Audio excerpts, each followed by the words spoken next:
JSB with you YouTube ఛానల్లోకి స్వాగతం. నేను మీ శ్రేయభిలాషి జేఎస్ బావజాన్.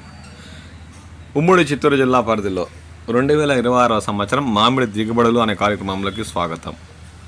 ఇప్పుడు మనం చిత్తూరు జిల్లా పుల్చల మండలం పుల్చల నుండి మంగళంపేటకు వెళ్లే దారిలో గల ఒక మామిడి తోపులో ఉన్నాం. కల్లూరుకు చెందిన ఇద్దరు యువ రైతులు పుల్చల పరిసర ప్రాంతాలని తమ పంట పొలాల్లో దాదాపు 10 సంవత్సరాల క్రితం మామిడి చెట్లను నాటి వాటి పెంపకం చేపట్టారు.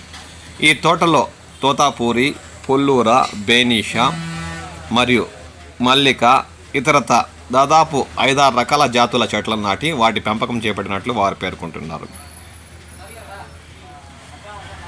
ఈ మామిడి తోటలో బంగినపల్లి బేనీషా రకం అయితే దాదాపు 40 నుండి 50% మేరకు పంట దిగుబడులు వచ్చాయని వారు పేర్కొంటున్నారు. ఇక తోతాపూరి రకం బెంగళూరు రకం కాయి 50 నుండి 60% పంట దిగుబడులు ఈ తోటలో వచ్చినట్లు ఇద్దరు యువ రైతులు పేర్కొన్నారు. ఇక ఇతరత రకాలంతా అరకొర చెట్లు కాబట్టి వాటిల్లో కూడా 30 నుండి 40% మేరకు పంట దిగుబడులు వచ్చాయని ఈ సందర్భంగా వారు అన్నారు.